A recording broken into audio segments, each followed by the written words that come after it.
Hey everybody, welcome to episode 2 of IntoViews, the only streamcast, I guess you could call it, where I am actually turning the camera around on the people who stream, that you watch every day, every week, that you want to hear about, you want to know about, but they're always directing their attention, focusing on you, the fans, trying to make you happy, trying to make sure you're entertained, you're having a good time. Well, now guess what? They're the entertainment. I'm turning it on them. So you get to hear more about their lives, who they are, where they came from, what they're interested in outside of streaming, how they got to streaming, why they're doing streaming, how they do their streaming, all this stuff, everything, every single motivation about them, all condensed into one episode that you can easily digest and enjoy. So without any further ado, let me introduce my guest here. It is SweatyPedals, the 24/7 streamer who is doing one of the longest subathons in history. He's number 2, soon to be number 1 one day. I guarantee it. He has got to be the king.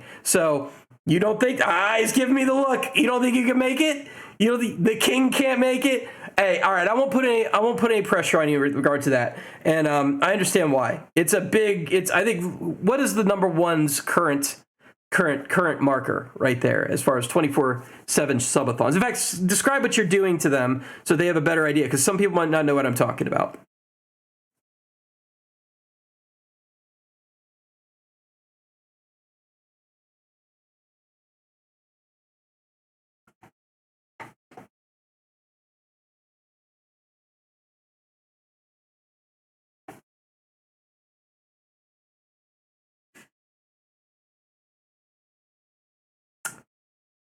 Hold on one second. We got to redo this. Guys, something happened. Hold on.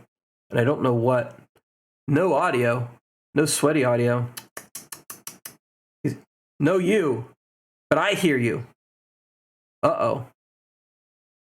Hey! Oh my God. All right. So wait a minute. Where did the audio go away, guys? Where did this go away? I might need to do that intro again. I really liked that damn intro.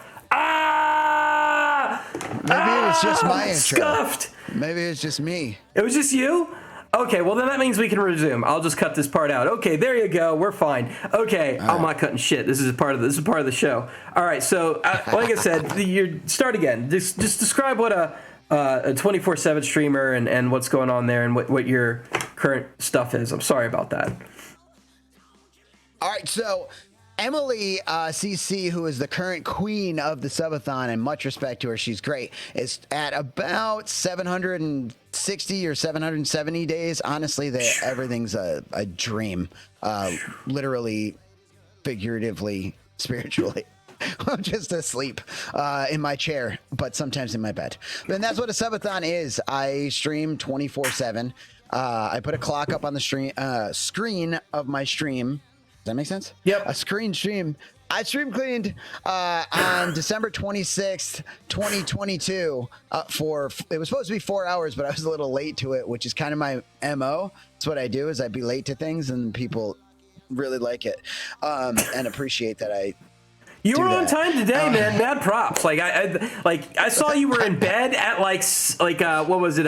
Like my time, 7:15. I'm like, oh my God, he's sleeping. Literally, he's got a camera on himself. I know he's sleeping. He's taking a nap, and I'm like, oh my God, we got this interview today.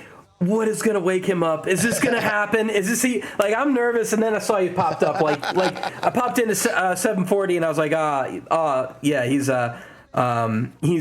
gonna be there, so it's cool. But yeah, that's like the feeling of every girlfriend, every girl I've ever dated ever. They're like, what the fuck's, are we gonna be late? The problem is they'll just yell at me, and it's like, listen, I to the minute was supposed to have like 43 minutes of sleep. This is how I work, and now I'm good. That's why I slept in my jorts, dude. I made sure that I was ready for this interview. Does that qualify under Twitch's new TOS? Are you allowed to do that? Just long enough. Just long enough. I think they're just long past enough the fingertips. over the cheeks. You hold down your hands past the fingertips. Exactly. And for the long arm people, that's very unfortunate, because then you can need longer jorts. So for me, my short arms means nice, appropriate length jorts, which is at obviously 3 or less inches at the from the crotch. Well, you make fun of your short arms, but you work out on stream. Like you use the audience to keep you active, which is kind of important when you're stuck inside most of the day trying to do the content for your stream. Hell, just yesterday I was like, hey man, do 15 burpees. You're like, really? I just woke up, and then you did them. Like you are a machine, and the audience keeps you honest. So that's a really cool feature of this, because it's this voyeuristic thing that's really got me intrigued about your stream. Yeah, it's I like that word. So you're not just you. Yeah, I bet you do. Is that always sexual? I'm into outdoor stuff. Oh, you mean like hiking? Nah. Just being outside the door. No, looking in. Yeah, but basically, to me, it's kind of interesting because you're how do I put this?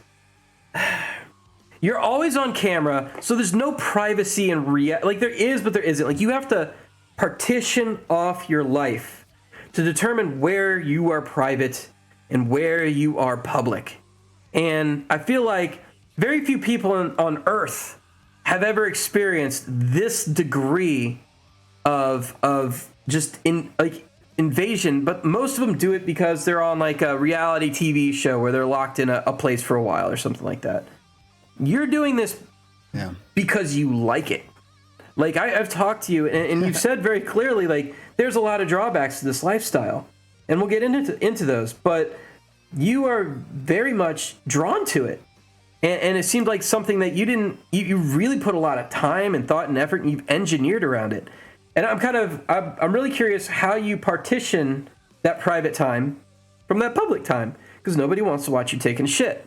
So I'm really curious, like, where is what is your system that you, like, this is where I draw the line.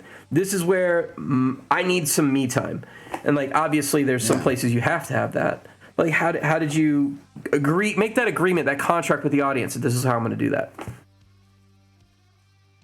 Well, I'm always surprised at how much people are open to, because I feel an obligation to actually be on camera and be showing what I'm doing almost at all times. Yeah. But I'm always very, very surprised with how much people are like, no, just take a little bit of time, put a BRB screen up, or do this, and go take some you time. It's honestly, it's more than I need. It's more than I want to even do. Like, because there are times when it's like, all right, this is a little much, and I have a button just on my Stream Deck, BRB, it mutes all mics, so nobody can hear me, and puts up, some old videos, that all the content I've ever made on TikTok and on YouTube and all that stuff, I just have in a like amalgamation folder that I throw everything into, and then it reads like a be right back.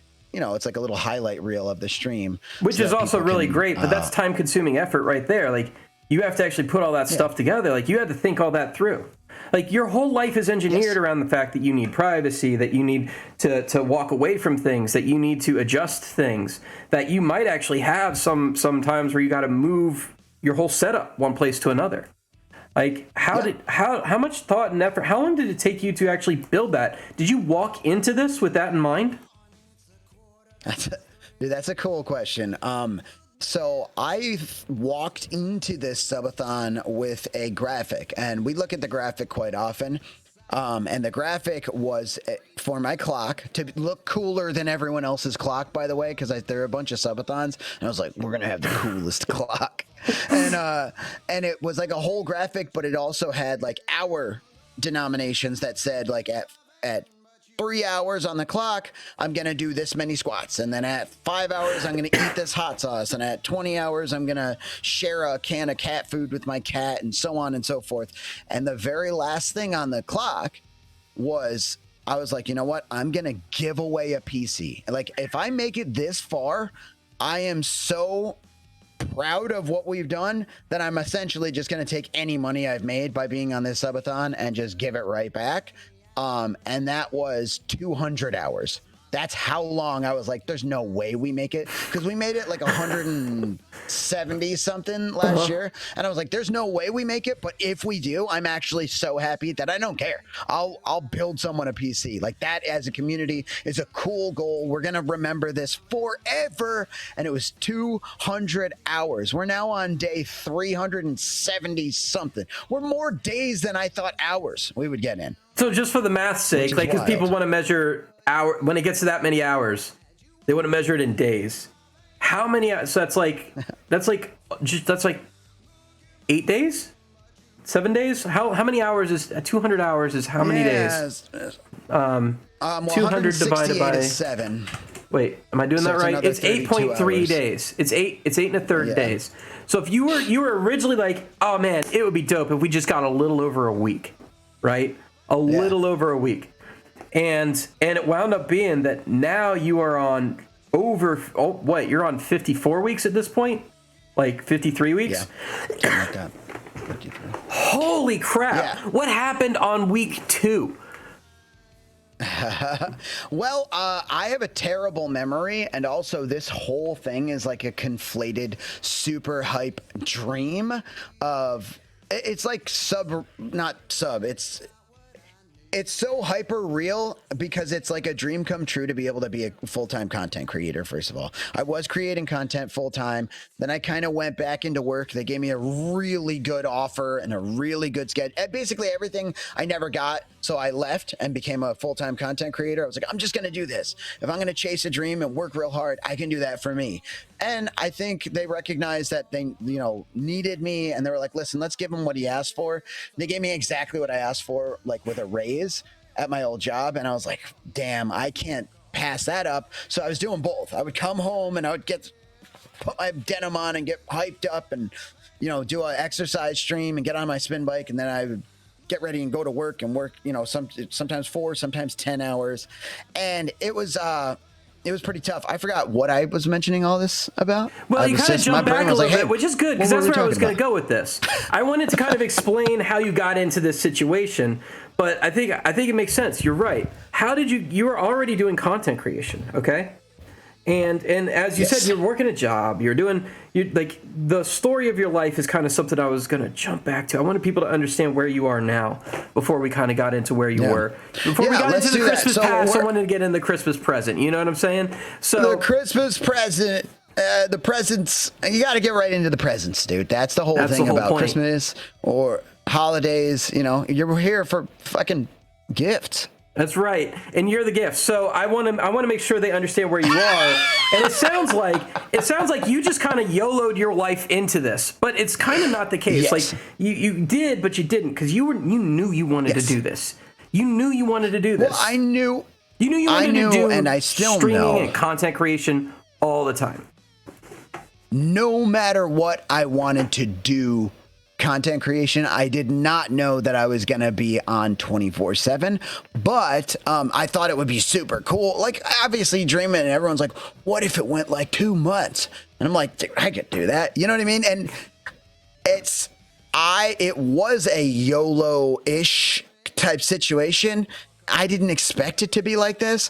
And the moment it became clear that it wasn't ending, we're not leaving. And I pretty much just had to do what I do best, which is use my anxiety positively, right? Like, I can be overwhelmed with anxiety, or I can use that energy to figure out, like, this is how we make it go. And I push to make it keep going. I never at any point wanted it to stop. And I never have been like, oh, this is a bummer. This is tough. Some days when I wake up in the morning, like because I wake up in the morning and I go take a shower. And obviously that's kind of like some me time to meditate, to like chill and allow myself to enjoy, like, just getting some water run over my head. And I'm not responding like to chat or any of that stuff. Not that it's bad, but there's sometimes when you just like, okay. And yeah, it can be tough to like the walk over, but I'm usually just getting more hype. There's nothing in this life. There's no job that's ever compared to this. There is no And it's because it's exactly what I want. I've worked real hard at music, and I love music, and I love getting on stage. Dude, I love getting on stage. There's no feeling like it. It's a caricature of exactly who I am inside, but like to the 10th power. I can just be as fucking sweaty, or when I'm on stage, Joey, as I've ever been in my entire life. And Right. it's perfectly fine. All the sexual energy and all the super hype and all the just banging my head and having a blast. It is every single thing I've ever wanted to experience, and it's like it's good. It's like rock and roll. We're not there to be tame. So, just to be clear, guys, he's in a band called Unkle Daddy. That's Uncle with a K. U-N-K. So I screwed it up earlier. I was like, this sounds like Christmas music. What's going on here? You're like, dude, there's a lot. There's a couple bands called Unkle Daddy. Ours is Uncle with a K, and also it's the one with the birthday cake on it. I'm like, okay, cool. So they got a bit of a name conflict issue out there. Won't be an issue once they get a record label, a big one. But like Atlantic will blow that out of the water. They'll be like, trademark, copyright, blah blah blah. They're like, seriously, they've got a band. It's an amazing, like, old school style, like, it's kind of like a mixture between like cock rock from the 80s and like alternative rock. It's like you're kind of in the middle, you know what I mean? Is that not a proper term? That's what we've always called it. Like, you made a face like cock rock from the 80s. Like, you're not supposed to say that? Is that not the term? I think that's the term. Anyway, we're gonna go with that's the term. Heavy metal from the hair band stuff, and then like actual like alternative music. It's kind of somewhere in the middle. It's really great stuff. I really like their music. It's fantastic. In fact, it's kind of playing in the background here to give you a bit of an idea of what's going on. Like, this is what you're hearing. He can't hear it, but this is kind of what they're song doing. is it? This is currently O-Face. O-Face. One lovely lady got my face So last night. he puts me to shame when it comes to singing. I mean, I have my dude, talents, you're but great. he's got a style. He's nailed that. Fantastic, and I mean, like, you're an excellent singer. You've got the energy for it. Thanks, man. Have you been doing Unkle Daddy before? That was before you started this subathon, right? So when you told the band, hey, guess what, guys? I'm streaming 24/7, and it looks like it's not ending anytime soon. What did they say? Well, there was like a process that was like, I didn't quite know how long this was going to go. There was a lot of time where we figured that like, this is going to end soon. And the clock, if you look at it's hard to say now, but as of like 2 weeks ago, and by the way, thank you, because you set off the hypest hype train ever on this channel and put like 300 hours on the clock. I'm an The enabler. community put like 300 hours. yeah, for sure. We'll get into that too. We already had a There's so conversation much about time this. on the I don't clock. want to put too much pressure on you to go too deep there, but like, yeah, I mean, like, the ball's in your court with what you want to, say there. But yeah, like, I'm an open book as far as any of my life, and the reason being is because I'm a better person when I'm an honest person and an open person. So I don't need to tell you like, I just fucking wiped my ass and like I got poop on my finger. Like, I don't need to tell you everything. That's what I do. But when it comes to they know my stream. I will. They're like, I will. Rafa I have picked no his nose problem. just now, and he told everybody what's going on. All right, yeah. He just said, yeah. Anyway, never mind. Yeah, but yeah, go ahead. Yeah, you don't need to tell everybody that, but you do tell everybody the important stuff, how you got to where you are, and what made you the person that you are, and what made you want to continue. Yeah, it's important. I think the person that we are, the people that we are, we have celebrations of ourselves, and that we have great and terrible things. So we also have shame. We have celebrations and we have shame. And that shame is the stuff that's like, okay, don't hide this. We want the Instagram life. We want the Facebook life that's glorious, and this is what we put forward all the time. That is good. Honestly, that's a good energy to put out there and show people like this is what it could be. But when talking seriously about things, I want to be able to say like, you know what? This is what it is. This is where I was. And the reason why I can say that easily is because I'm so freaking happy with how I am and what I'm doing today, my decisions, and where I'm at and how I help people. Yeah. It's so much. I help people by saying that shit, because not only I'm not in like the perfect place where I'm like, this is great and everything's perfect. No, first of all, there are days that are terrible. So when I have days that are really freaking good, which is most of the time, I like to do what I can to talk about those bad days, talk about where I'm at and where I came from, because someone might be right there, right now, listening, like, I don't know where to go. I don't know how to feel. I feel like I'm stuck here forever. Yep. It's not. Time heals all things. It's a matter of how exactly we can accept those things and move through it. All things that I've been through, right? I haven't been through what you've been through. I haven't been through what everybody else has been through, and vice versa. But anecdotally, I have been through every single thing that I've been through, and I've made it to this point in my life where it's fantastic. I've been homeless. I've been addicted to drugs. I've stolen from my friends and my family and my girlfriends and been shitty. Yeah. And I am just not that person today. And as a matter of fact, it's been a long time since I was that person. So I am proud of where I'm at, and I'm proud to stand up against the stigma of drug addicts, right? Because that's the category that I fall into and will always fall into. It's not a I was addicted. It's a forever kind of truth. You and me talked about this quite a bit. I will forever be dealing with things like your fantastic question the other day, and this might be a little out of context because if people weren't here that are here now, weren't here before, but when you asked me, like, are you still the king of moderation? Are you still the king of sobriety? And it's like, no, I swing. Everyone talks about balance. And if balance is like, okay, I'm going to balance here, and if I get a little bit off, I lean to the side and get back to the middle. That's not how it works for me. If I'm a grandfather clock, my pendulum is fucking swinging and slamming the sides of the clock until that damn thing has holes in the side or has fallen over. It just, the way balance looks for me is so wild, because I go at things 1,000% and then I like have to get back to real life and I pull back.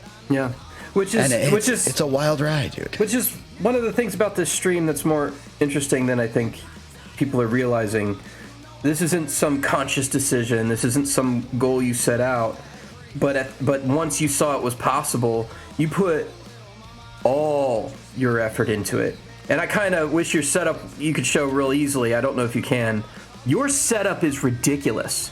You have invested in an immense amount of mental effort, an immense amount of engineering effort, an immense amount of thoughtful planning.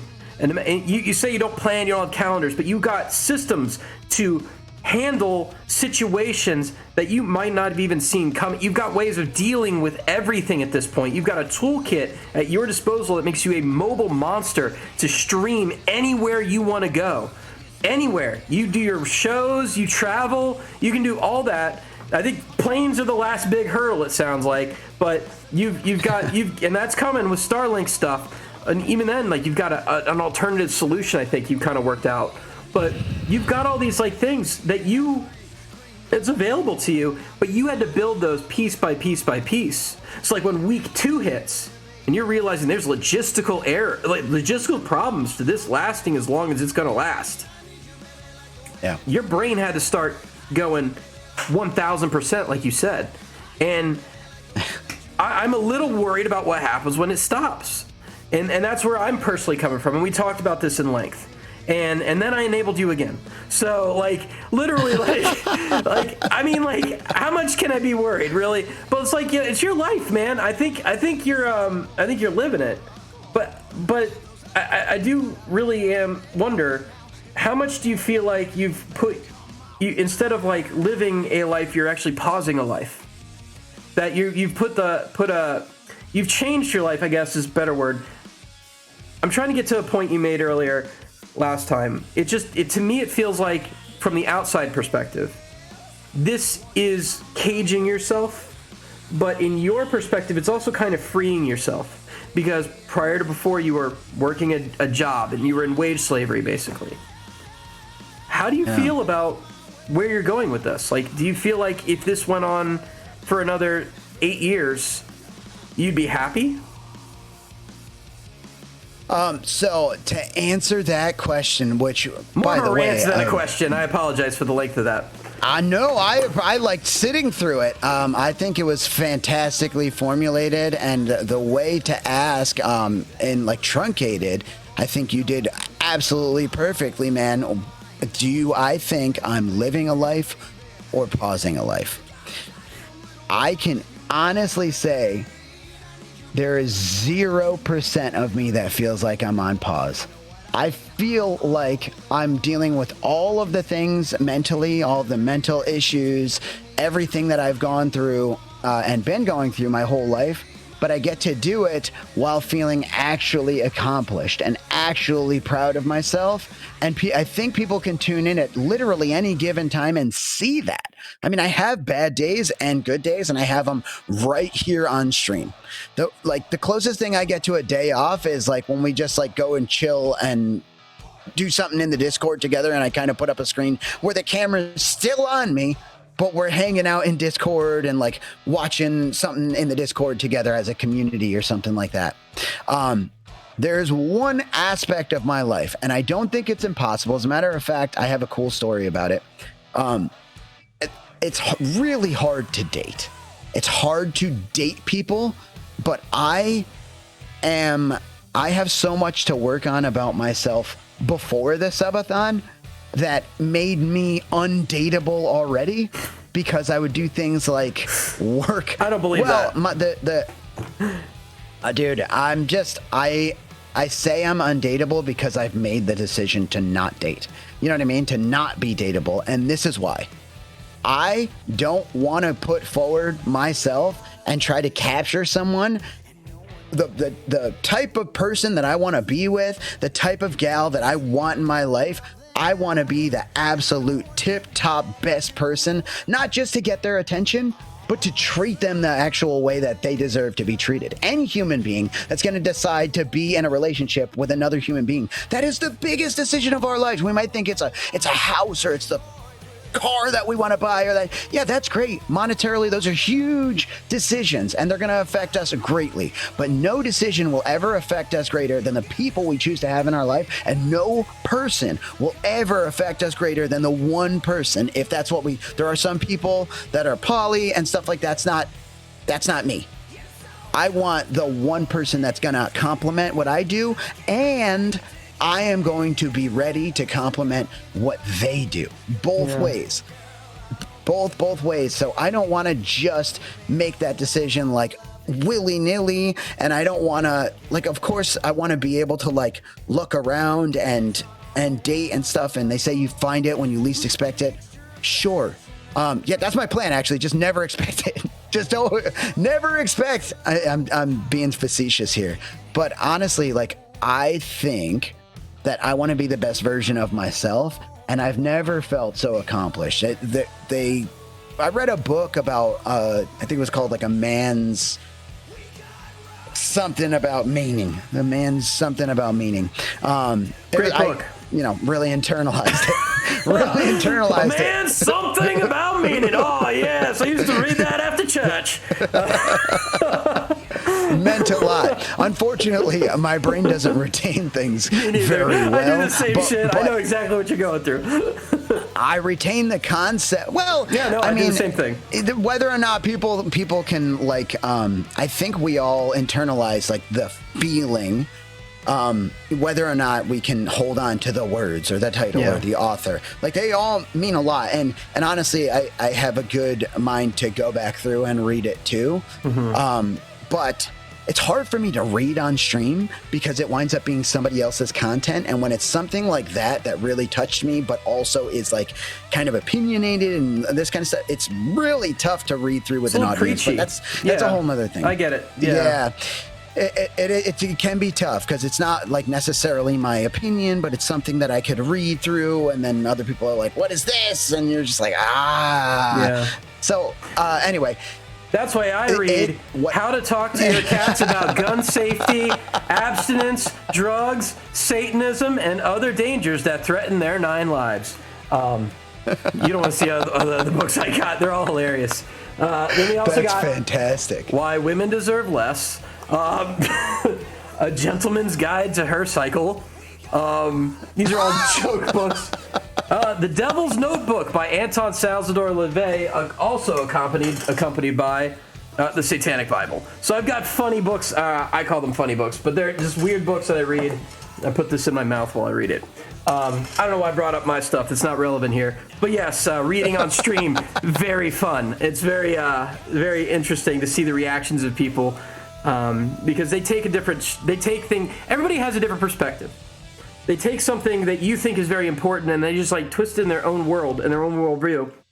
And this thing that was once precious to you might get distorted. That's why I picked books that I don't care a whole lot about. Not really relevant. Anyway, going back to you. What is this book? Man's Something of Meaning or something? Yeah, a man's something to something about meaning. A man's something to something but really about what it meaning. talked about is suffering. Mm-hmm. And what resonated with me is the fact that like it's not about avoiding suffering. Yeah. It's about directing suffering. What am I willing to suffer for? And I know I've said this to you before, and it's because that's what not only did I internalize, but it resonates so much. Like resonate. And I love that word resonates because if you've ever, we used to have band practice down in the basement. We had like cheap snare drums and shit. Yeah. But a bass, the frequency from a bass specifically because it has a lot of power and it's more of a whooping frequency than like a guitar. But the bassist would like be like playing things and all of a sudden hit one note and you hear the snare drum and you feel it. Yeah. You feel it in your chest, but you hear the snare drum go. Oh yeah, not from the note Windows not too. From the note up.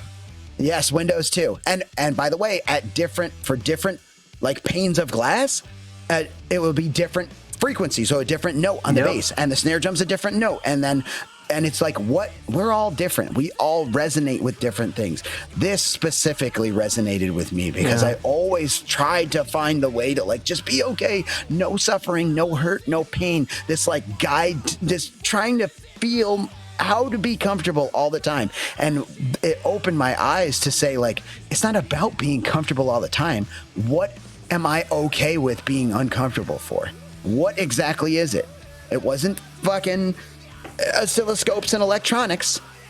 It wasn't, you know what I mean? Like it wasn't all of my interests that I had, including music. It wasn't that. Mm-hmm. I mean, I'll put in effort for music, but I will not work my ass off 24/7 or 16/7 and then sleep and then 16/7. I won't. Not like I will for streaming. Yeah. And the moment I found streaming and the moment it became accessible to me to do only this instead of do all this work for somebody else, which by the way, I don't hate manufacturing. I don't hate mechanical engineering and I actually really enjoyed that stuff because I could learn, I could show my ideas. People were actually starting to appreciate me because no matter what you do in life, you're going to start in a place where the people are already there. So for them, you will always be the person that started after them or just started. And you have to earn people's respects in streaming, in the stream space, in anything, because people come along and they enter. When I was a mechanic, people would come along, they enter the business and they're there for a paycheck and they don't give a shit. They don't give a shit to get smarter. And I'm not trying to shit on people. I'm just saying there are things that I enter. And when I was a kid and younger, I would enter job spaces and I didn't give a shit. Like I just didn't really care about that thing so much. So, and by the way, everyone will find their thing, what they resonate with. What makes you that fucking pane of glass going, what, you're like, oh, I will suffer for this. Maybe you're a painter or a gardener or you're into politics or whatever it is that like really shakes your glass, right? For me, what tickles my Elmo is fucking streaming and the amalgamation of shit that I just bought an Elmo doll. I had to resist the puppet. I had to resist the urge to pull it out. Let me go ahead. So what does it for me, dude, is streaming because it combines all the things and then opens up the door to everything else. And people get to just see me go through it. That's what it is. This is what I love to do more than anything. It's just like, oh, we're 3D printing now. This is what we're doing. And we already have cameras and all this shit from building PCs. I'm not currently obsessed with building PCs, though my brain still fires on all cylinders when I see the, 14900s come out. Yeah, of course. But right now I get to focus and be like learning and jump into like dick first 3D printing, and we're all doing it as a community, and it's awesome. Yeah, and you're doing a lot of that. I saw those dragons you made. They're pretty dope. And people are gifting you so the community actually feeds your habits in that too. Like they're giving you like what are they, STL files, like the designs to actually build some of this stuff. They're like, hey, I see you're printing a dragon. Try this dragon instead. And yeah, it's pretty cool. And that's the other thing is like the community gives to you as much as you give to them. In fact, I learned about you through a mutual friend who most people in my community know, and I guess most people in your community know as well, named IKEA Snow, and he's the one who introduced me to you. I found your channel through him. He was like, check this guy out. I was like, oh, dope. This guy's cool as hell. And so I started watching, lurking in the background, and that's how I learned about you. But Kia, you're a big fan of Kia as well. You like what he does for your channel. You like what he does to the community for you, just as I do. And you give this appreciation to him as well. And like I found whenever he joins the channel, I noticed this song you made for him. You made a community song for him. And it plays. I'm gonna play it for the crowd right now. I don't think you'll be able to hear it. So this is the Kia Snow song. When I walk in the wilderness, baby, you can't hear the it. animals stop and stare. The animals stop right there. They say, IKEA Snow. Say IKEA Snow. Say IKEA Snow. No. It's so good. And like every time he pops in, this huge smile comes on my face that you don't get to see, but I think I'm not the only one. It's this feeling of appreciation that you give back to the community that you're actually, also like benefiting from in some way. Like they want you as much as you want them, and you both are showing equal appreciation in that. I feel like the feedback loop is very good for what you're doing. Oh, it's so catchy. It's so catchy, man. And I mean, you should be really proud of your work so far. I know you've had a lot of not proud moments in your life. Lord knows I do. And I think the transition you've had to get to this point is a really compelling one. There's a lot of, like you said earlier, there's a lot of people out there who've struggled. And I'm wondering, is there a lot you'd like to talk about how you got from 18-year-old you to now, almost 20 years later, 37-year-old you? Did I get your age right? Wow. Like, what is that transition? You didn't have to do that. Oh, I did. That 20 years! Just because there's an early part there that I think was really important, and you talk about the 7-year period.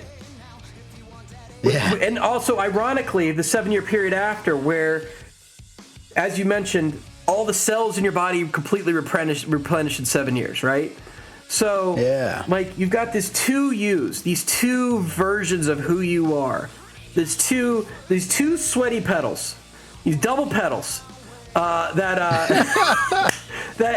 are really like, it's just like, it's this yin and yang situation where there's the dark side, there's the light side. They both came together to make the whole. And I was wondering if you could kind of like tell me about that. Like, because what's awesome, I really like that because it means a lot to me, that concept of autophagy, which is where your cells die. It's cell death, but they replace themselves, and it's healthy. It's actually something that we need, and if we encourage it through like fasting and stuff like that, it's very good for us, aging wise, counterintuitively, right? So when I learned about it, I learned that every 7 years, that every cell in your body will actually replace itself entirely. Every single cell in your body will have replaced itself. So the concept is you're a new you, 100% in 7 years. And oddly enough, I spent 7 years in full-blown addiction from 17 years old to 24, just over 7 years. And then I was lucky enough, after a lot of use, and doing a lot of really, really terrible things. We don't need to go completely into it. It's both of our it's not channels. as much So as you I want. have zero problem. I'm just kind of curious what because that period isn't gone to you. Right. There are events that and that's happened in that 7 years that influenced what made you what you are now. And I feel like that's an important part. You can't just like lop off those 7 years and be like, I was this those 7 years, but I'm not that anymore. It's like you are that, and you mentioned that earlier when you said I am an addict. What in those 7 years brought you to the person that would create content? That would want to be the what did you feel like you missed out on? Oh, that's a good question. So I didn't know. I never knew. All I knew is I really wanted to play music. I enjoyed being on stage. Nothing really felt like that. You know, there's two feelings in the whole world. I fucking chasing as a teenage boy, you know, and one of them's being on stage. And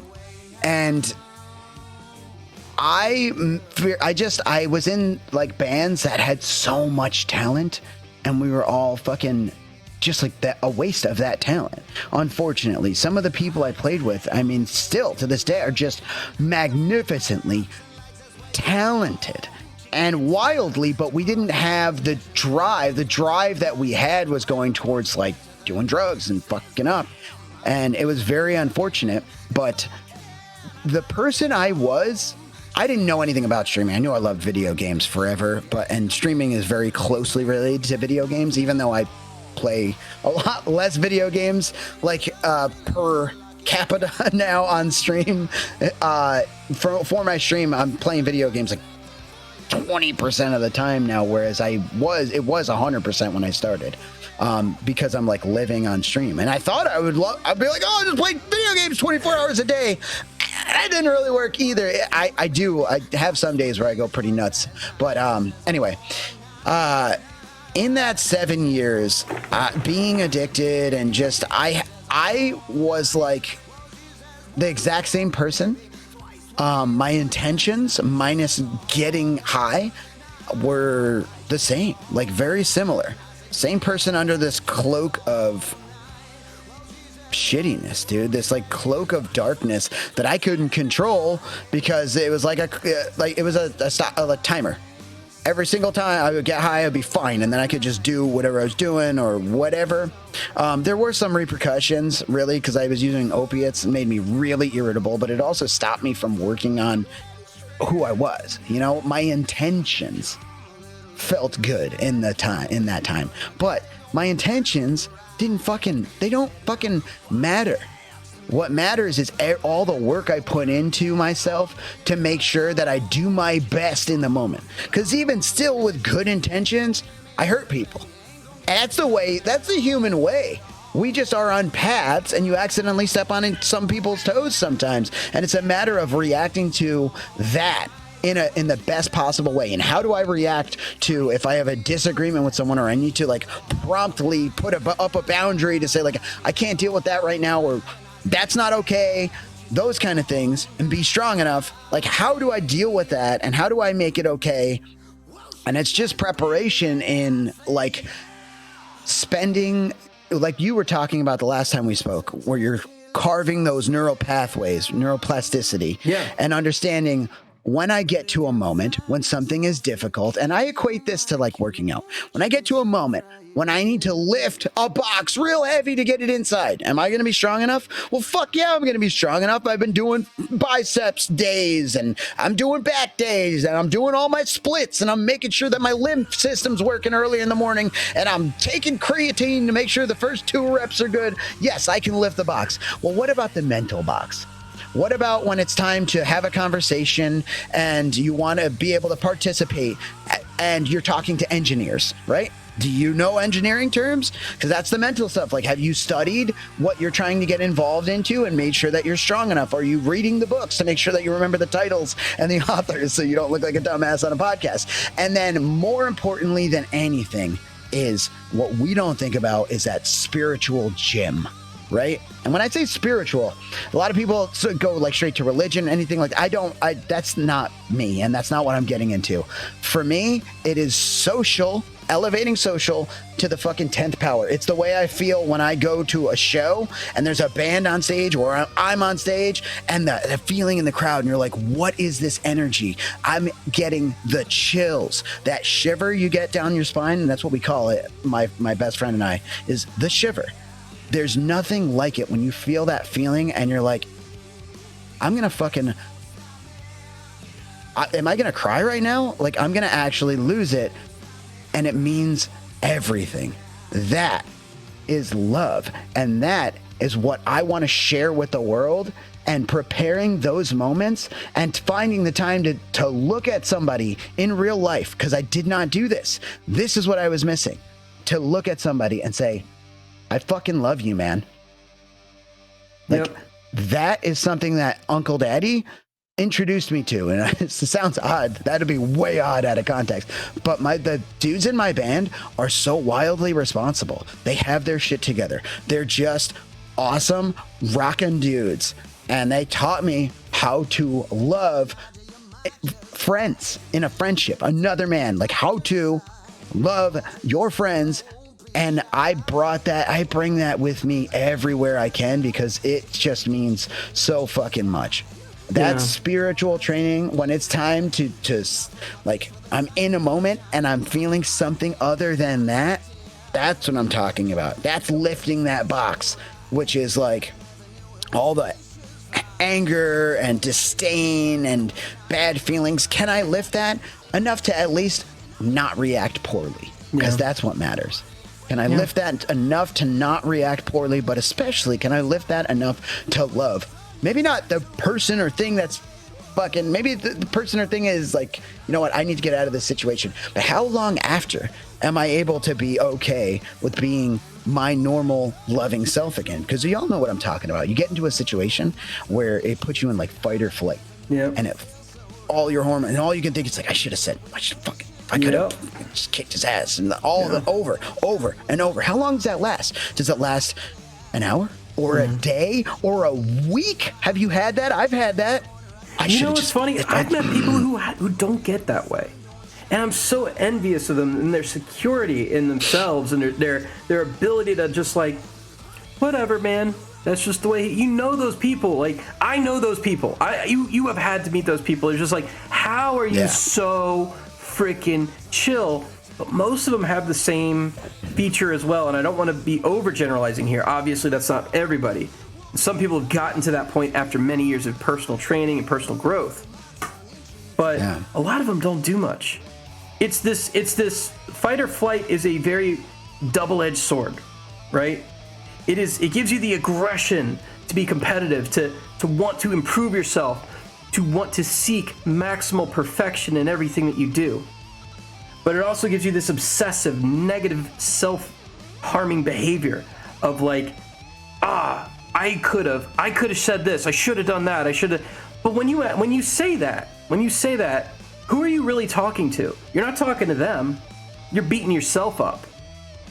You know, you're beating yourself up because you feel like you didn't do things perfectly. You didn't handle things great. You felt like you didn't assert yourself enough, that you weren't as strong as you needed to be. When in reality, the strong person is the person who just lets it go. There's this famous saying, what is it?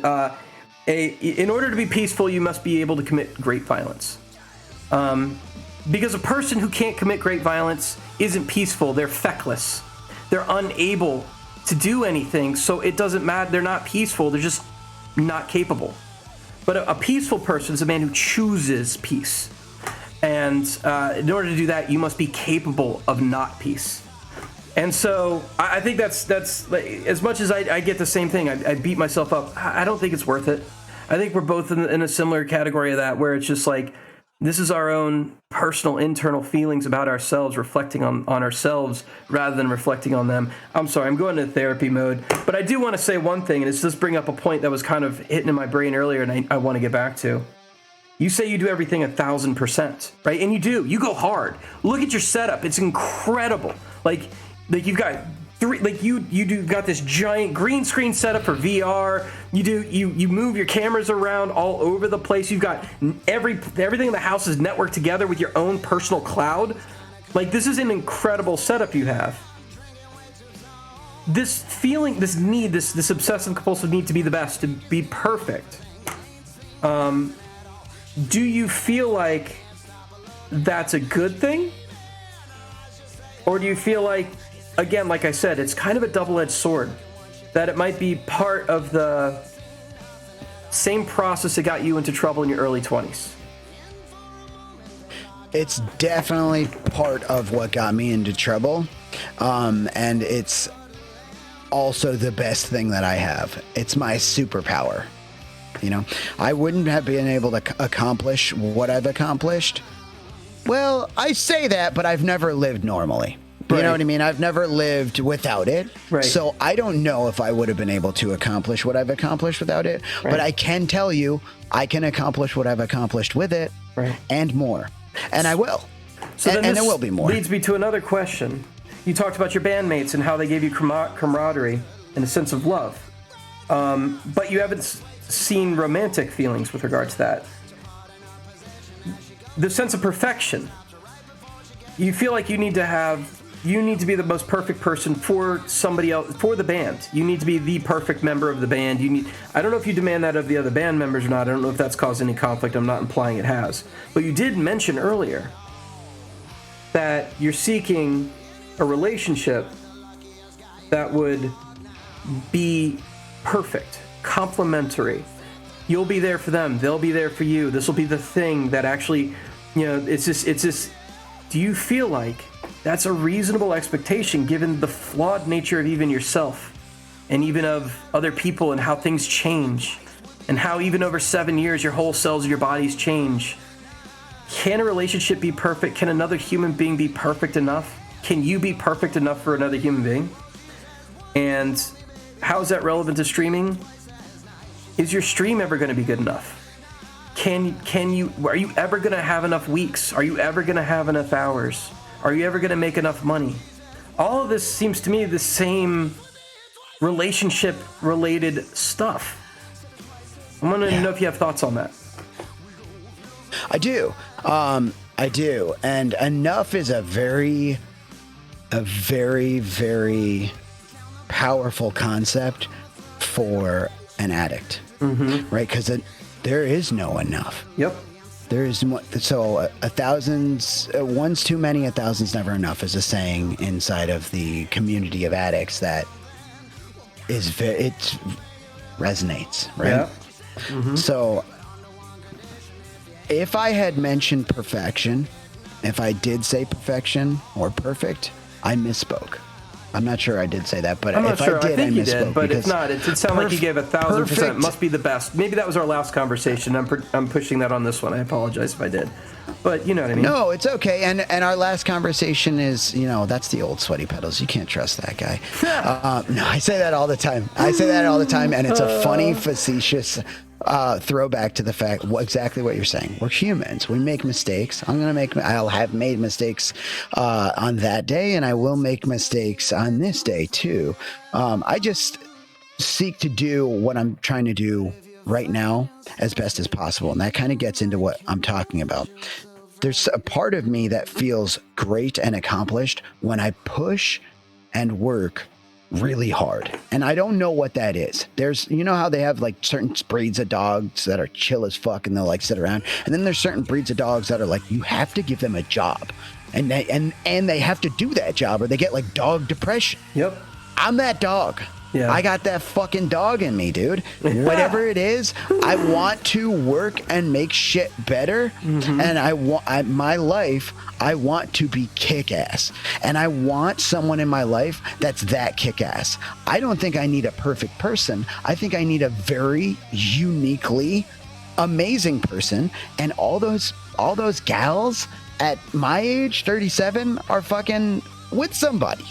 And that's okay. I want those people to be, not all of them, right? I know. That wasn't my gesture. My gesture was, I know what you're talking about. I'm 41, and I noticed a similar thing. It's like, who can hang? Because like I have a pretty weird life, and like it's like, yeah. Anyway, go ahead. Sorry, I was agreeing with you. People.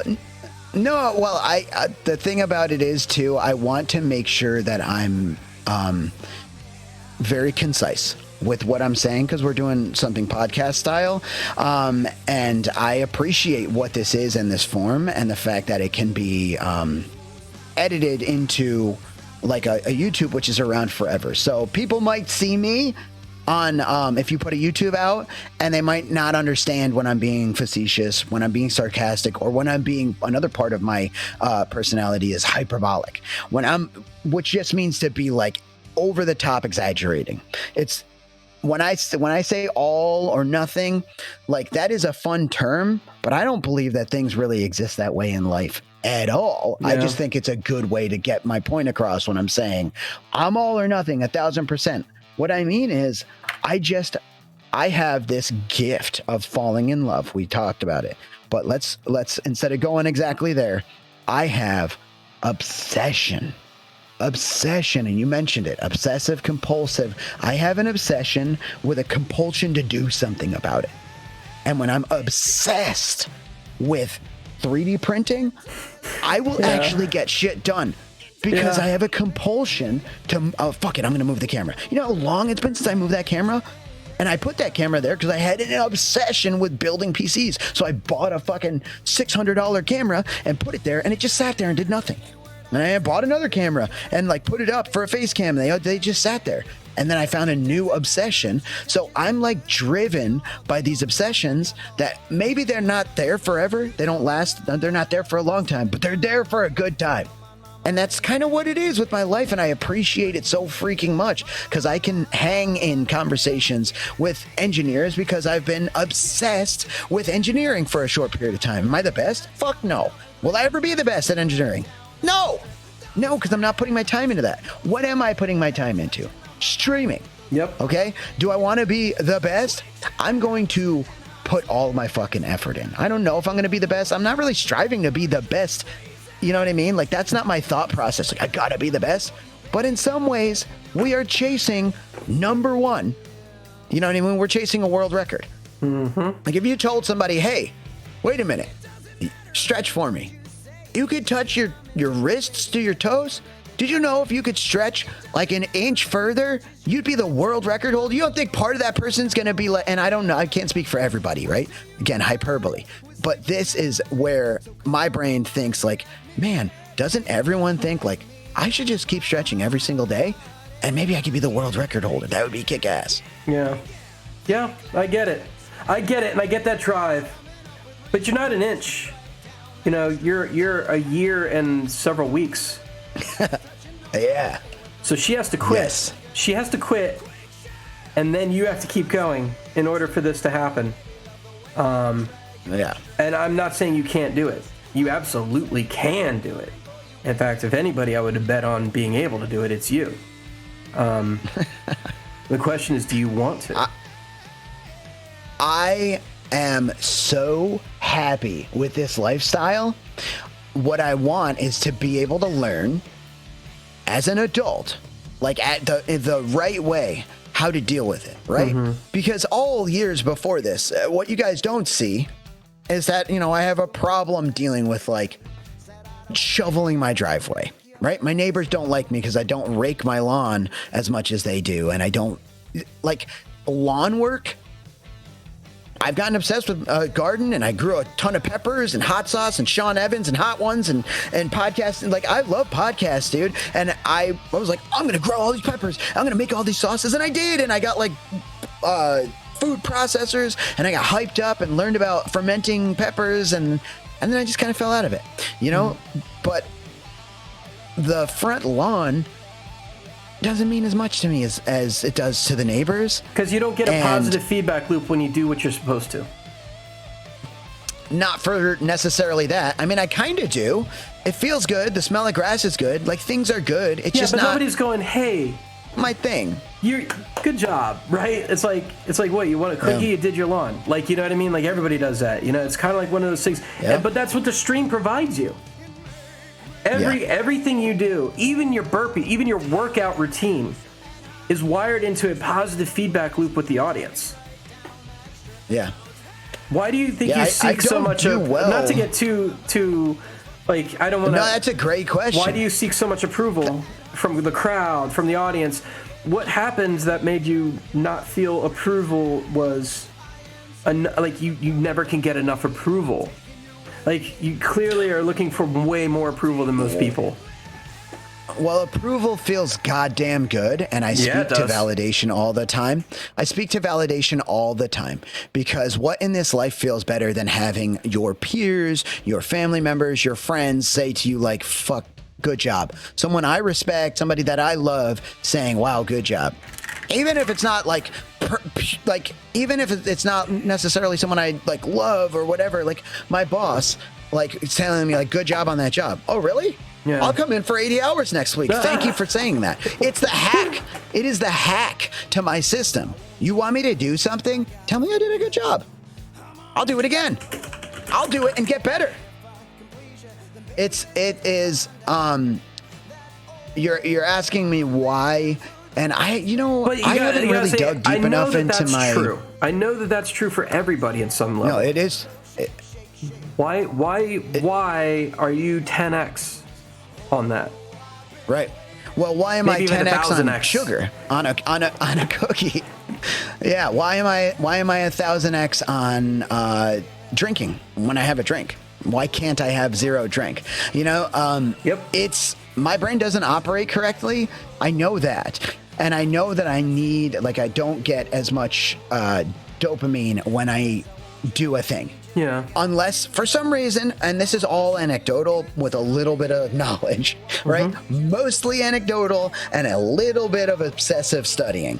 I know that I do not get as much of what I need chemically in my brain, and then it hangs around in the synapse and doesn't get uptaken correctly, or too much is uptaken, and it's not giving me enough dopamine. And things that are novel to me seem to work really fucking well. Yeah. And anything involving oxytocin, like if you double the oxytocin, medicine. That's my fucking candy flip, dude. Give me dopamine with oxytocin, and I can't stop. I cannot stop. So why? I'm not sure. I question why I can't get enough of something. Where I'm kind of stuck at, and I don't think it's bad to try to take a step back and be like, why? I think that's a great question even. And I need to observe some of my childhood and that kind of stuff. Therapy would be fantastic. I love group therapy. Is one thing that is one thing I'm missing being on the subathon, is that I don't go to my group therapies that I used to go to weekly. And that's pretty tough. But I also, one thing about my group therapy, like what really, really helped so much, besides hearing other people, is getting the torch. You are in a group with like-minded people, kind of like the stream, and you get the torch and you are able to speak. You learn how to articulate. And even if you don't know how to articulate, you just have the torch. You get to speak. You get to say what you need to say. Just a constant flow of thoughts, and you get it out and you talk about what it is, and then it goes on to the next person. And that is such an amazingly positive and powerful service when I can just let my ears hear what my mouth thinks everyone else needs to hear. Yeah. When my mouth's doing this because I think you need to hear this, or I'm willing to share this, and then my ears hear it, and I'm like, oh, that's how I'm feeling. Sometimes I don't know how I'm feeling until I fucking say it. Yeah. I don't know what this interview is going to be until we got into it and until I say it. Yep. I know these parts of me, but I don't know exactly what's going to come up. And I'm committed to being a rigorously honest person. And I really dig that you are down to like ask the hard questions, because I am kind of drawn to the hard questions, because I would love to be able to like figure more out. And I would love to be able to go, this is why. Whether or not I would shut it off, Rafa. Yeah. That's another question. Would I shut it off if I could? If there was just a switch or a drug or anything where I can just go, okay, this is just going to make me look more normal, like look more what people consider normal. Yeah. Do I want that? I mean, at a glance, no, I love my life. All I'm seeking is to keep improving. I'm not actually seeking a reset of any sort. I think I love what's happening and it's fantastic. Now, whether it's delusional, which Maybe it is. I don't know. Fuck, dude. I don't know. Maybe some of what I'm doing and what I'm expecting and what I want might seem delusional to other people. But my life's working out really well. I love where I'm at. I love the person that I get to be. We get to do giveaways. We get to meet people like you. People respect me on Twitch when they meet me. Like, people will come into the chat and they'll be like somebody, and they want to talk to me because remember what we were talking about earlier, like when you get to somewhere, like a certain level at a job or at a place, and people just like respect you for what it is, it's kind of a different feeling than when you're the new guy and you have to earn it. You have to earn it. Well, I spent a lot of time earning what I have, not just the gear and shit, but the community, the people, all of what we're doing. And that actually brings me to a couple other things. So first off, you mentioned something very interesting to me. A lot of major, so Steve Jobs was written as having a reality distortion bubble around him, where he would dream these things so big, he would convince everybody else in the room it was possible, even though it was like 5-6 years out. And it was their job to make it happen way before. He would sell it. He would be bigger than life, right?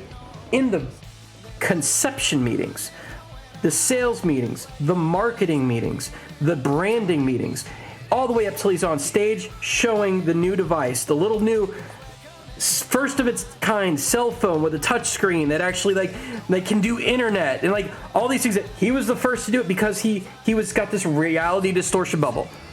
You have this charismatic reality distortion bubble around you, and I think that's great. But just like Steve Jobs, when you are a bullshit machine. No, sorry, I don't want to call it that. I'm the same way. I've been called that. I don't want to be like, but like when I know that I can be full, I can drink my own sauce sometimes, and so like Steve Jobs wound up not treating his own cancer because of it, right? I would say that that's part of the reason why he started thinking a vegan raw diet was going to cure cancer. He drank his own sauce too much, and I think that's part of it. I really do, and part of me worries that's bad for me.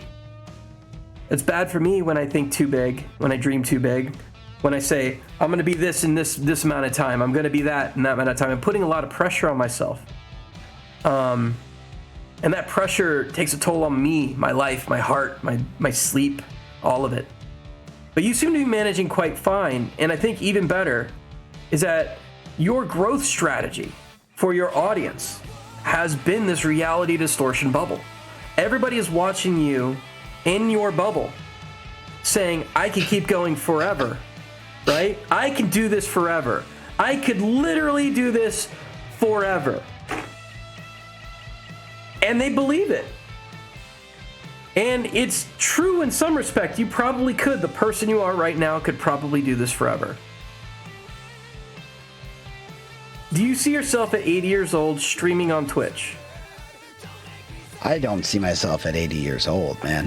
Whatever That's what that we're talking means, about. like it's just hard to imagine. So when I was a young man, I looked at like rock stars, and they always like the biggest rock stars would live to 27, and then everyone died at 27. Kurt Cobain, Jimi Hendrix, I believe. What's her name? That's the famous female. Like a lot of them. You're right. Yeah, a lot. And so 27 was like, I got to get it all done by 27. Got to get it all in. When I made it past 27, I was like, fuck do I do now? We did it. Well, I guess I'm here. Touchdown. Best we get a mule and start riding into Nazareth or something. I got another plan now. I got to go to 33. It's when you're young, 30 seems like old. Yeah. And when you're 30, you're like, please call me young. You're like, I don't feel old. I just don't. At 37, I just don't. They're just numbers now, and I don't think age is just like, that's not what I'm saying. What I'm just saying is it's so hard to conceptualize. It's like if you were like, okay, I like snails, and I have 69,426 snails. You thought I was going to say it, didn't you? And that's, I can't conceptualize what a room would look like with that many snails. And I don't fucking know. Like, it just doesn't make sense. So 37 years, I don't know what it means. It means I've been here a pretty long time and I'm worried about my airline now. But honestly, I haven't grown the same path as everybody else. Probably no two people have the exact same path on Earth. So like, I'm just like doing shit. And when I get to like 40, and if I'm still streaming, which by the way, I would love to still be streaming on a subathon, I don't know. If it keeps going, I'm going to honor it to the best of my ability. Does it mean I'm definitely going to be on a subathon no matter what, and I'm never going to leave the screen? And like, you can look at other subathons on Twitch right now. There are people that sleep on stream, and then there are people that just turn their camera off, and every night for 8 hours, 10 hours, and just their camera's just off and there's a clock on the screen. It feels disingenuous to me. I'm not shitting on anybody. I'm not, because there are people that would go, well, you're disingenuous because a subathon used to be where you torture the streamer and they stay up as late as possible. And they're right. They're not wrong. I'm not. I think that if somebody has a community behind them that wants to see something, then that's fine. That's that. Like, people pause their clocks. People do all sorts of different shit. I don't know. It felt disingenuous to me from the very rip before I even knew that it made, like, that there was a list that you can get onto. It just didn't make sense to me to pause the clock. Yeah. I was like, just let the clock go. If you guys want to like feel better about the time that I'm sleeping, because that's what felt weird. It was like, man, people are paying for this time to put time on the clock and I'm sleeping through it. My first subathon, I slept like a total of 11 hours in 117 hours. It was nuts. It was nuts. And I didn't have a bed set up. Oh, dude, let me give you an example. That might be why you made it to, by the way, it made it to a week. They wanted to see how crazy you would get because you weren't sleeping. They're like, let's see if we can crack this motherfucker. Let's see if we can make him break on camera. Like, yeah. I stayed up 4 days straight before, and I gotta tell you, it's you start seeing things, like, you really do. I fell asleep on the toilet, I think, at one point. I was like,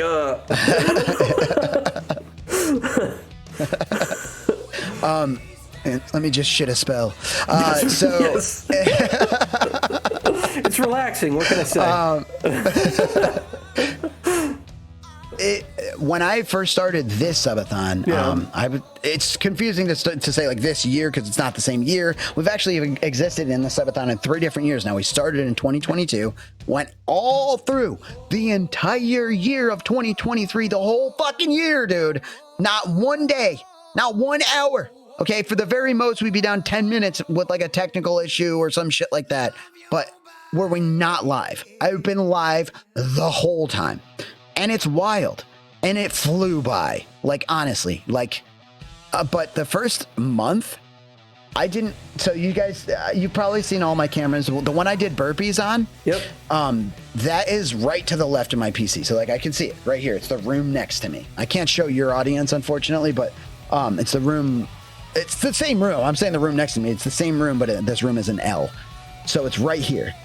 I had an air mattress on the floor, and I slept on that air mattress with my laptop next to me, listening to chat just in case any sound alerts went off. And I would let them torture me. Actually, I would have chat really loud. Yeah. And I would just sit there, and I had this camera's microphone on, and people would just hang out all night and chat. Now, like, people hang out, but they're lurking a lot of the time now in overnight. Yeah. And I put it in emo only. Like, it's evolved to something that people understand. Like, you sleep, we all sleep. Yeah, but you're kind of like their AI anyway, my cat popped friend now. Like, you're like, how people get these AI girlfriends. Dude, don't tell them I'm AI. You're kind of like their AI, but like, you're always on demand. They can just type you up and you get a response. It's like, oh, you're there. Oh no, he's rocking out. Like, what I mean? Like, it's kind of like you're their friend. Well, you are their friend. That's the important thing. Is like you're my friend now. Like, we have met through this Twitch system, and like we are vibing, and it's going great, and I'm enjoying this. Like, we are connected through this common community. Did you ever feel like the community was the goal? Do you feel like you have well, I guess you don't set goals, so that's a dumb question, but have you ever felt like you wanted to reach out to people who are a little more than just it seems like a lot of streamers are on here. Do you know what I mean? Like a lot of the audience tends to be people who also stream. Do you notice that, or is that just me? Yeah. Oh yeah. No, it's huge. That's definitely a thing. Do you think it's a good thing? Is it on the increase? You've been on the site a lot more consistently than me.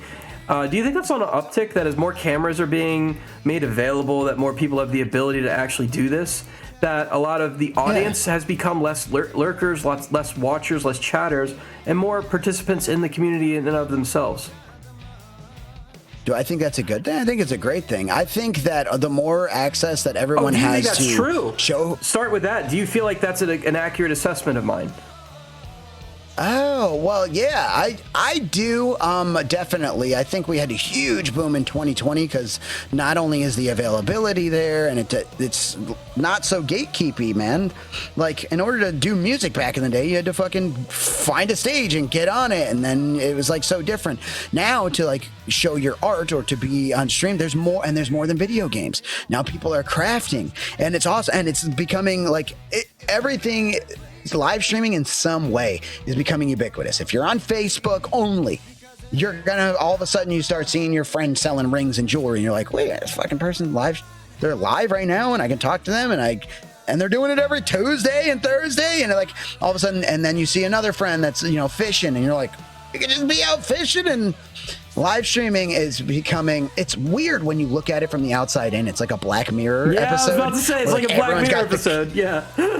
It's like everyone's got their camera on the side of the screen, and then their screen of what they're doing. It's kind of, that's what inspires me, dude. I see that you want to say something real I got bad, these camera glasses, and they got cameras on the side, and they're only going to get better, and the next version's going to have a heads-up display, and then you got Apple doing this whole, like, goggle thing with the ski mask goggles that's going to have, like, cameras on it, and you have the AR on top. Like, this is the direction things are going. In 15 years, it's going to be way different, and everybody's going to want to stream. We're kind of in on a ground floor, I think, of something. Personally, anyway, go ahead. I don't even think it's the ground floor, dude. I think you got in with Justin TV on the ground floor. Yep. I think we're, like, past the COVID thing was, like, the fourth floor, and everyone, like, now it's up, and it doesn't really matter. Like, if you get in great content and watchable and charismatic people are just going to be exactly that. So it's cool because there's access. It's like talent. It's like the talent that you can find. By the way, we got into hard work and talent. Some people don't like the word talent. What I mean is the people that are like, I want to do this thing, but I only have fucking $20 to my name, and I can't do that, and I'm just gonna get a camera and I'm gonna play on my guitar and fucking or use my phone on Instagram. Yeah. And you see these people and they're fucking wildly talented.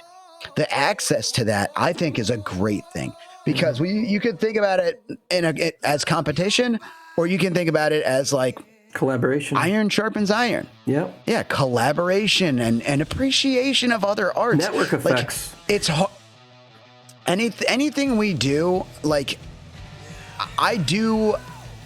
Somebody was talking about this the other day, but like whether anything we do is truly unique or not, and it's like I don't know. It's tough to say, because as a musician, you kind of pull shit out of the ether.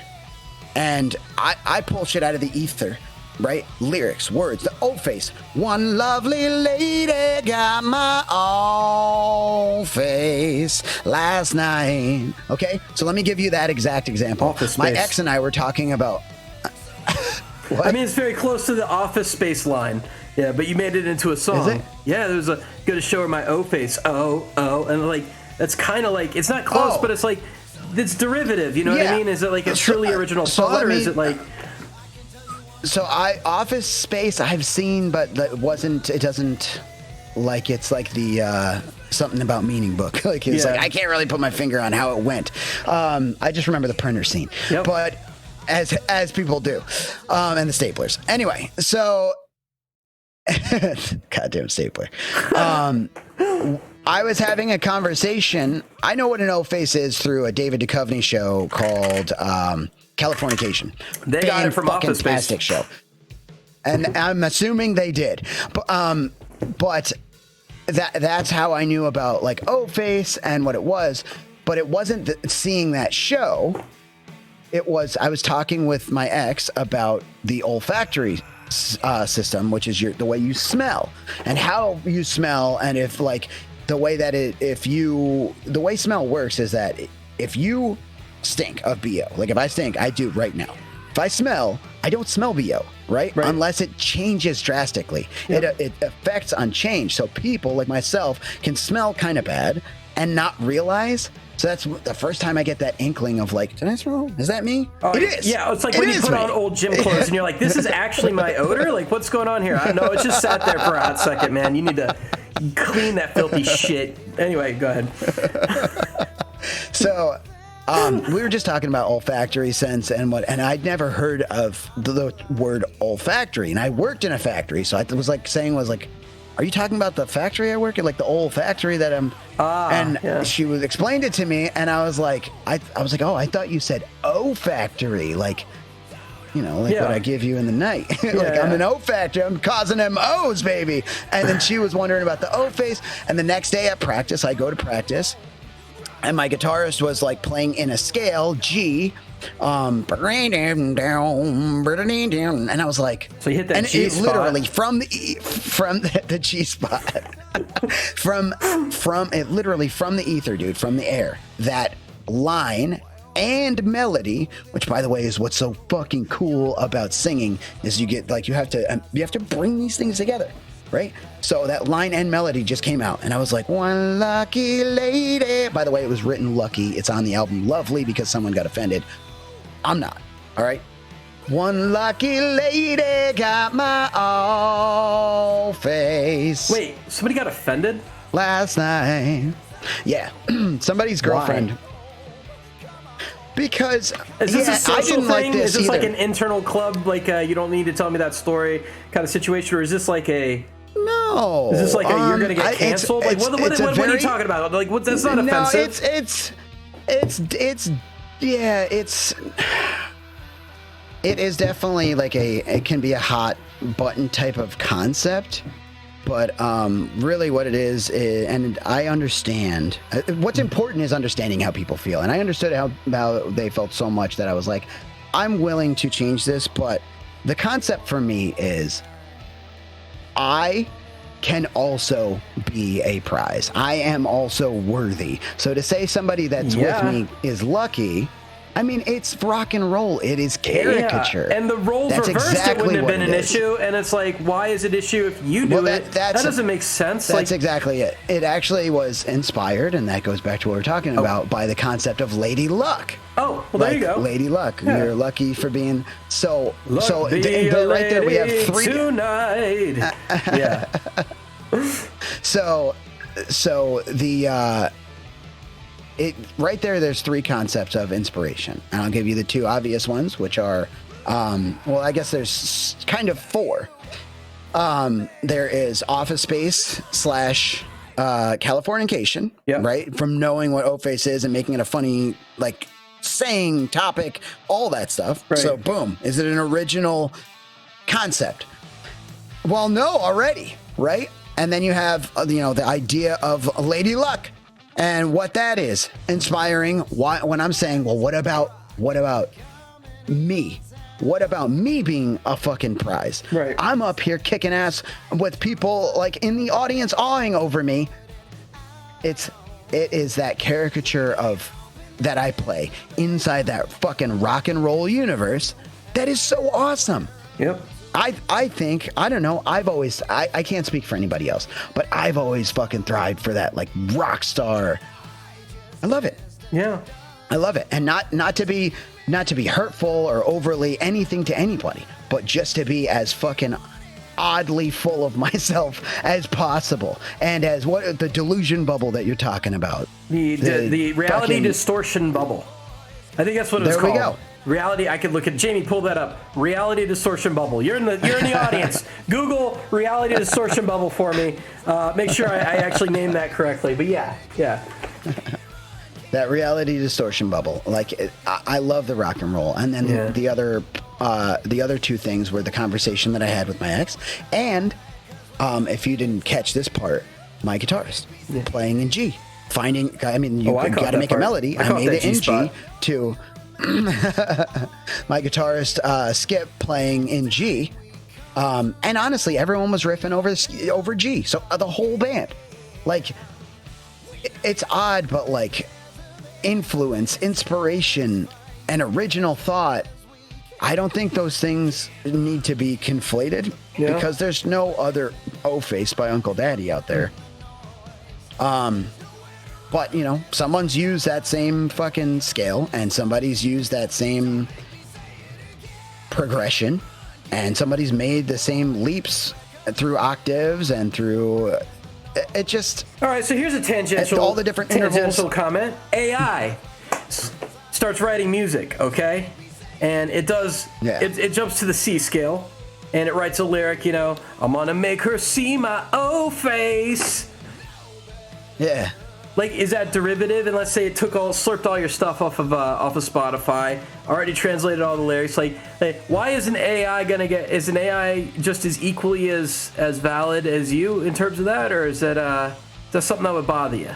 This is a tangential subject. I just want to wax philosophical on that for a second. Oh no, it's a good. Yeah, go full esophageal.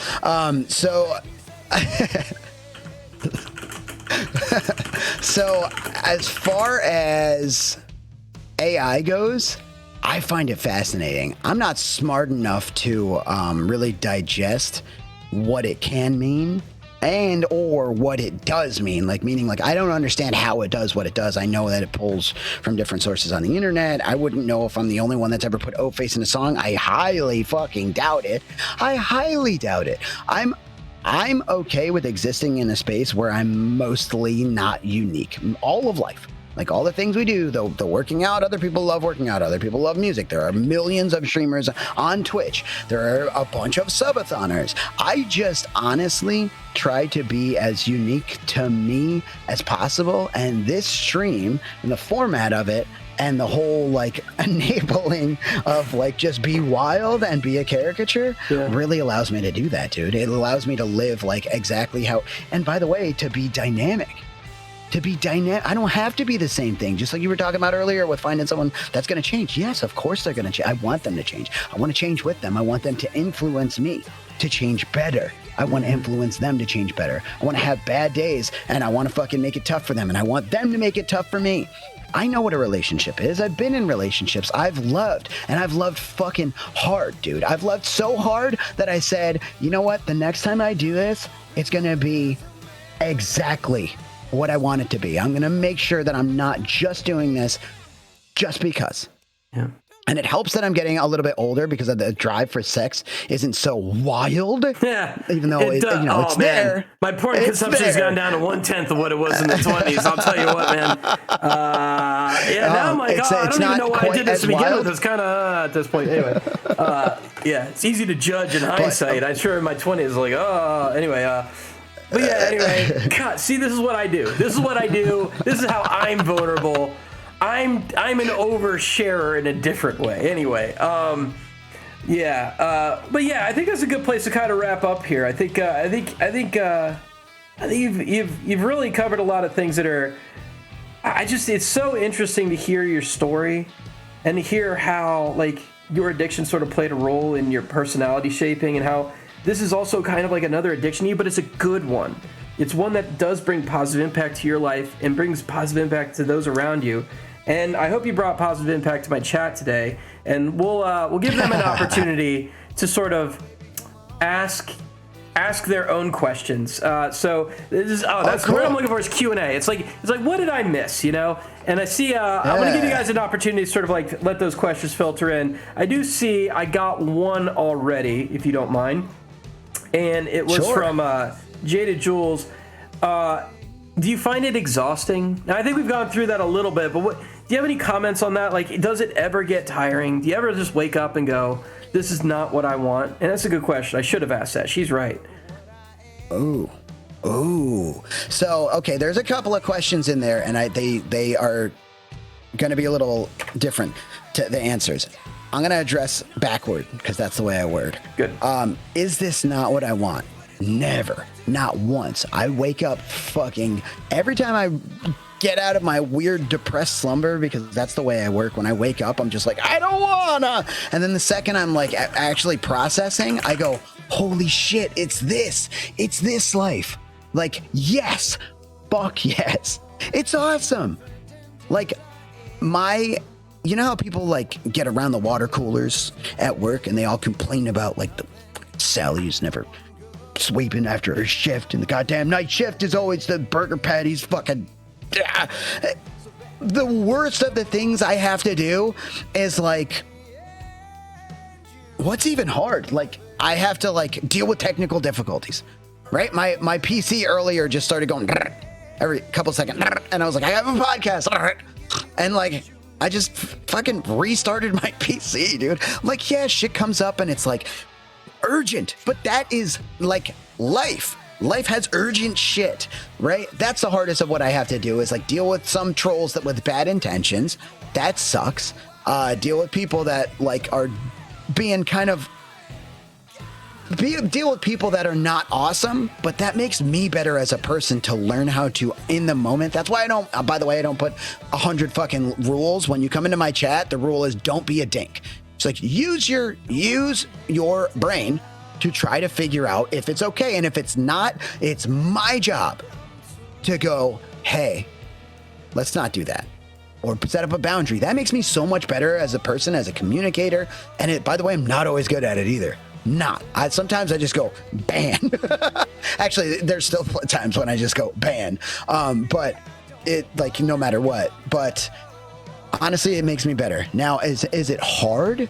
Yeah, everything is difficult. And we also, as human beings, more than anything, we have this ability to take shit for granted. Look at all this technology around. Like, just look around. I have so many lights and 3D printers and a fog machine next to me and 8 cameras hooked up to the stream and 3 more just to take outside if I want to go do something cool, and monitors everywhere. And the technology, right, that we have, I don't wake up and go, holy shit, technology. We just take shit for granted. But we also, on the exact same note, we take the bad things for granted. We are strong and resilient. If we're not living that life and things are tough, I've been homeless. I've been getting welfare checks and homeless and not able to survive, and I'm still having good days. Mm-hmm. Like, I'm taking that for granted, the badness, right? The shittiness. And maybe there's a lack of better, like a better terminology here, but I like this terminology for it because it makes me understand, like, wow, that's actually something I can use as a power. Like, it's very good. Remember to appreciate the good things and remember that I'm strong enough to overcome the bad things. In life, there are a bunch of things that I tend to overlook by accident, like all the cool shit. And I go like, oh, fuck, I don't want to set up Beat Saber. It's so hard to mix reality. My computer's lagging. When the reality of it is, I have the most amazing community of people backing whatever I'm choosing to do, and they're fucking here for me. And that is the most love I've ever felt in my entire life. Oh, I think that's a good place to sort of wrap this up. I really, really appreciate you having me on, man. Like, I know this is also a little bit more last notice, so I like to give people like a little week's time, but I had to figure out my scheduling stuff, man. I really appreciate you. I appreciate everything you're doing. I think it's brave. I think it's bold. I think the way you keep your energy up most days. Now, I know some days it can't be like that, but most days you're a joy. And I gotta say, I really, really, really like what you're doing there. So anybody out there who's looking to try and see this amazing show, check out SweatyPedals. It's SweatyPedals on Twitch. That's SweatyPedals on Twitch. That's actually on Twitch, meaning the platform. So check him out. Also check out his band on Spotify, Unkle Daddy. UNKLE space DADDY. There's a lot of Unkle Daddies out there. Look for the one with the cake. That's their that'll be the one that's on Spotify. They're a great band. They're who you're hearing in the background here. We'll put the link in the description. Guys, I appreciate you coming. Sweaty, you're amazing. To the audience, thank you for being here. Anybody watching on your stream, namaste. I don't know what that means. And I appreciate you coming for the second episode of IntoViews. Hopefully, I can get you on in a future episode, man. Because we're gonna do this for a while. I really enjoyed this. We're gonna do this for a while. Thank you. So yeah, thanks for having me on, or thanks for being on. Kick ass, dude. Okay, we're done.